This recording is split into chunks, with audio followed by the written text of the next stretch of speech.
The Necromorphs are indeed a very frightening foe to be had, with their deadly precision, determination, and quick reflexes. They can be an unstoppable force in their journey to become whole, and if that wasn't bad enough, they would also wield the faces of your past loved ones and friends to break your resolve. Those who found themselves to be at the nightmare's mercy would either die or run trying, or would make use of the tools they would use in their daily lives, constructed for innocent or protective means.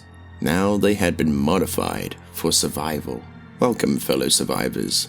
In this video, we will be delving into the sadistic and maddening void of dead space in order to determine which weapon reigns supreme against the Necromorph brethren. Of course, this list may just be my own opinion, and if you have an alternative means of survival, then please let me know in the comments. And with that out of the way, let's get into our path in conquering the Necromorph terror by unleashing Dead Space's most devastating weapons.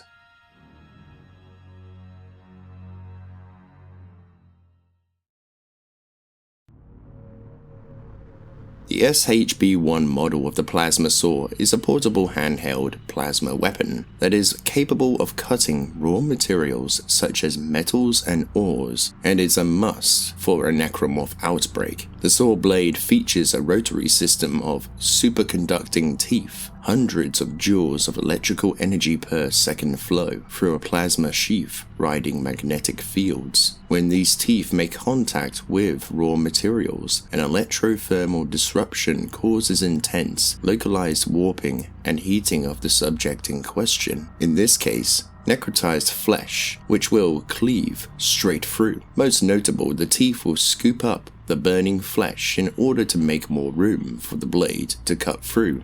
The reason for this weapon to make it so high on the list is due to how close you need to be to a target in order to make it effective, and it can only take out a single target at a time, and can only be used for close quarter scenarios, so that's where it loses points. The weapon would be a last resort option for combat due to its nature. The weapon would be most useful when the user has to reload a weapon or is being backed into a corner and has no other option left out to them, or when the user has been grabbed by a Necromorph, granting a brief reprieve. However, the next weapon on the list comes with an electrifying twist.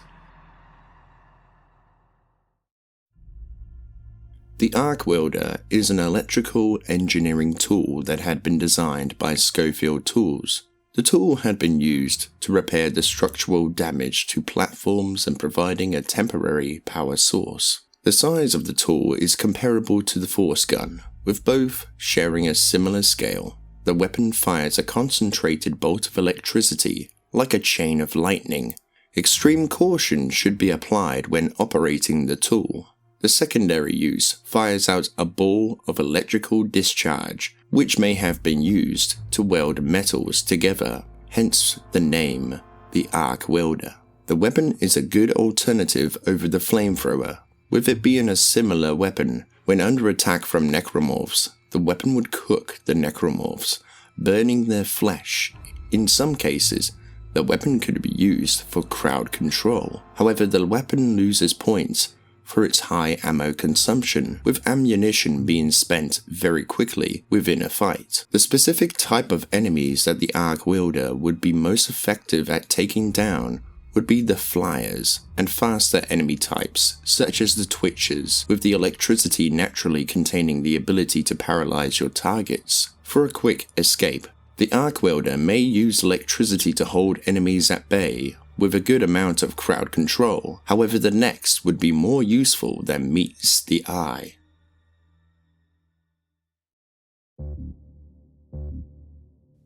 The Hydrazine torch flamethrower may not look like it would be a good weapon in taking down the terror. However, if Necromorphs have taught us anything, its looks can be deceiving. The flamethrower is an industrial tool used in the extraction of minerals and ores. However, it can also be used to thaw materials out after being extracted from space, or to cut through even the hardest of materials, like the intended use to cut through even the hardest layers of ice. The Flamethrower projects a liquid hydrazine flame of 500 to 4000 degrees Celsius, making it a suitable weapon against the terror of the Necromorphs, especially when it comes to groups of Necromorphs or the Guardians, which when using the secondary fire will decimate the horrific nightmares lurking in the darkness. The Flamethrower holds a hypergolic fuel canister that is clipped to the underside of the torch, with a series of braces which can be ejected as an explosive grenade that will, when used effectively, can block off areas to the Necromorphs,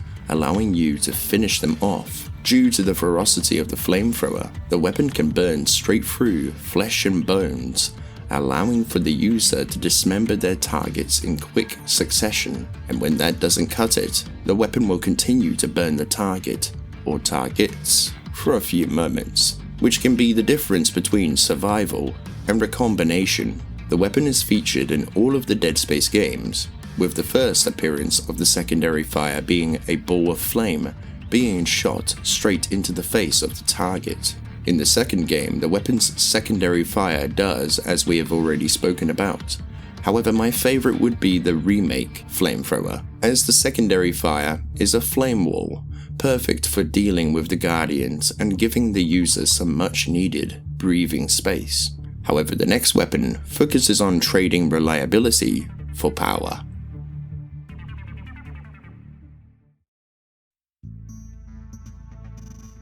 The heavy pulse rifle trades reliability and accuracy for sheer limb dismemberment power. Unlike the normal pulse rifle, the heavier version comes with unlimited ammo, giving the user a huge advantage against the hordes. However, after using the weapon for a long duration in a firefight, can result in the gun overheating and becoming a club for a period of the fight. Like the Arc Welder and Flamethrower, the heavy pulse rifle is primarily used for crowd control. The reason for this is due to the high amount of damage, which makes the weapon extremely valuable in taking down the larger forms of Necromorphs, and the user is never hard pressed to find more ammo with this baby, even though it's just a prototype. But like we said before, distance is key to survival against the terror, and the next weapon on this list will keep the distance to a maximum.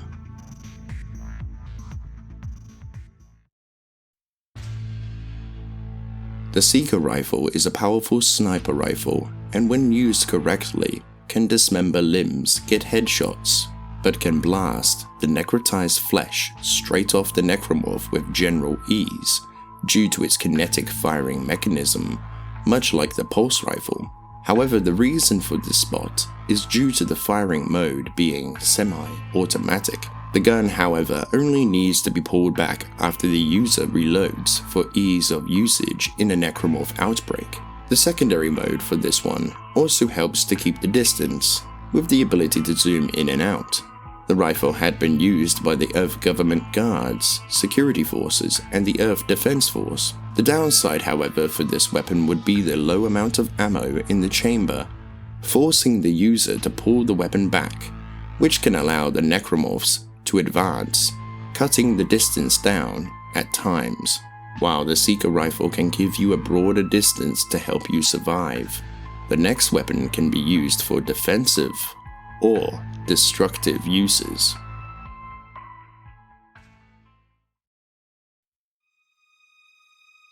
The line gun is a classic weapon to be had, comparable to the plasma cutter. The handheld or cutter is used for what it says on the tin. The weapon is so powerful, it can slice and dice through multiple enemies in a single shot. This is even more prominent when destroying those pesky lurkers, slashers, and leaper forms. But if that wasn't enough, the weapon can shoot a timed mine, allowing for you to set up the Necromorphs stalking you. And I call it a must-have for my speedruns of the original version of the game. Remember the bridge in Chapter 8? Well, I used the plasma cutter for the exploders and slashers, but for the leaper crawling out of the vent, I throw down a mine, then stasis him before dealing with the slashers, and the result is satisfying every time. making you feel like a badass, and the Necromorphs an assortment of limbs. However, in the remake, the secondary fire has been replaced by a more defensive element, with the use of setting up laser traps in order to stop the Necromorphs from getting to you. But like a wise man once said, a great defense is an awesome offense, as the capabilities don't just stop there, as you can equip these lasers onto nearby objects and then use kinesis to create a laser weapon complete with your own direction and precision, creating a true massacre. And you can bet that the next weapon on this list will be one for the fast-paced action.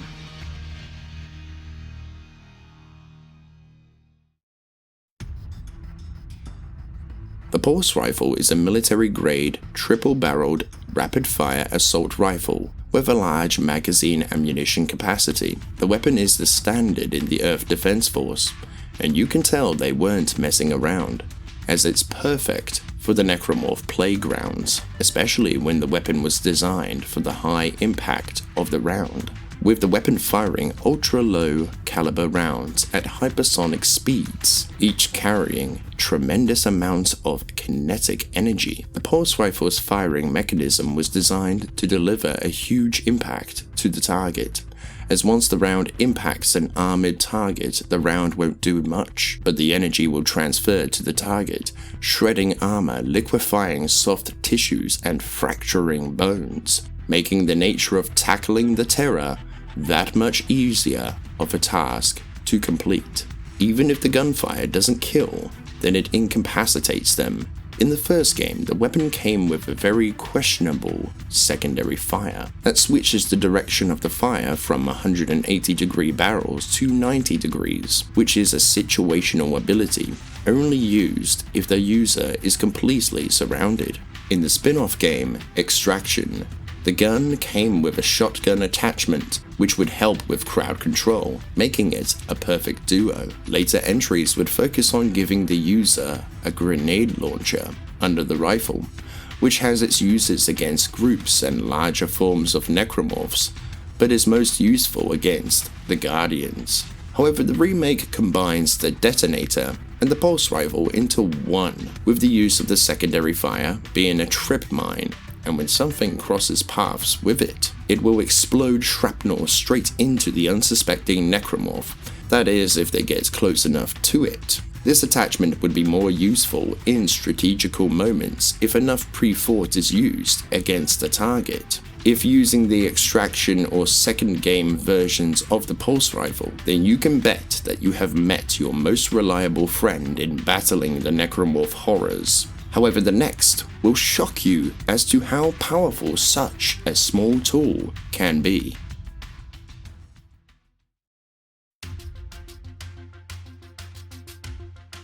The Rivet Gun, like the Plasma Cutter, is a fan favorite in what it can do to save your ass. The Rivet Gun, like the name suggests, was used to rivet bolts into materials for maintenance or to weld those materials together.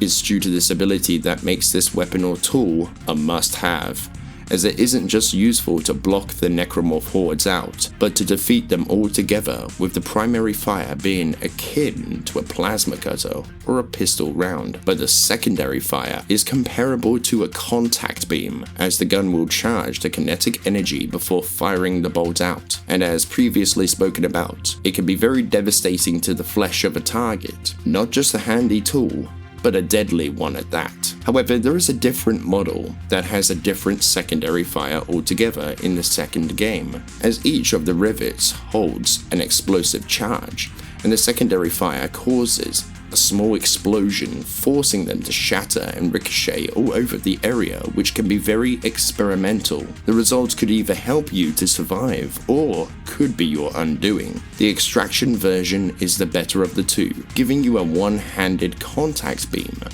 However, let's meet the two-handed version.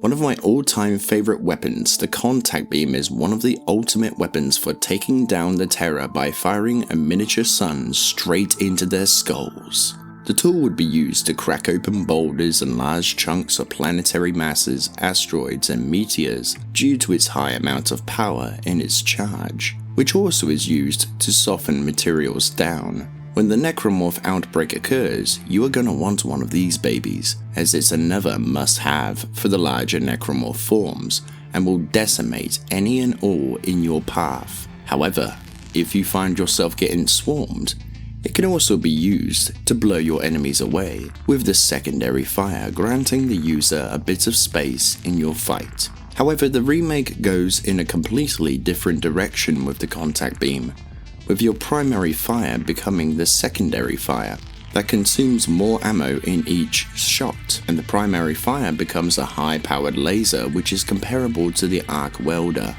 If it hadn't been for the original version, then the weapon would be placed much higher, or should I say the second game's version. Sure enough, it might be the exact same as the first game's version on the surface, but with a bit of tinkering in the bench, and it turns the secondary fire into a massive stasis blast, which will almost certainly save you, especially on those hardcore runs. And that is why it is the second spot on this list, and you have probably guessed what is the ultimate dismemberment tool in the list.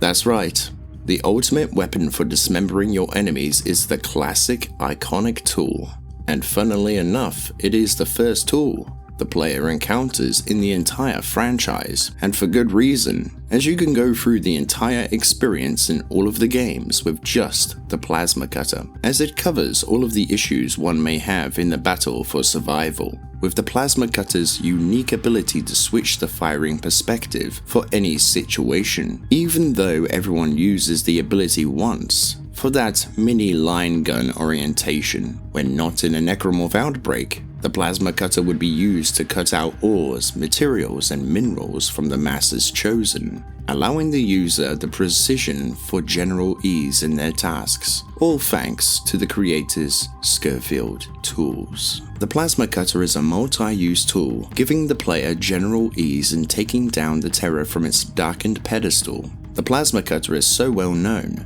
that it might as well be stored on ships in glass cases on the walls, with the words, "In case of a Necromorph outbreak," as it's a Necromorph's worst nightmare, and that makes the plasma cutter the masterpiece of dismemberment. And those are the most devastating weapons to help you conquer the terror in the twisted world of Dead Space. However, as spoken before, remember to tell me your favorite weapons and your loadouts for the next Necromorph outbreak. Let's help each other out here. Make sure you share this list out into the void as to spread the signal and to enlighten more to the channel. And if you like this video, then why not check out this video for all that juicy lore of the weapons in the Dead Space franchise. And who knows, it may help you to sort your loadouts out. Thank you for watching, and be sure to leave having a good one.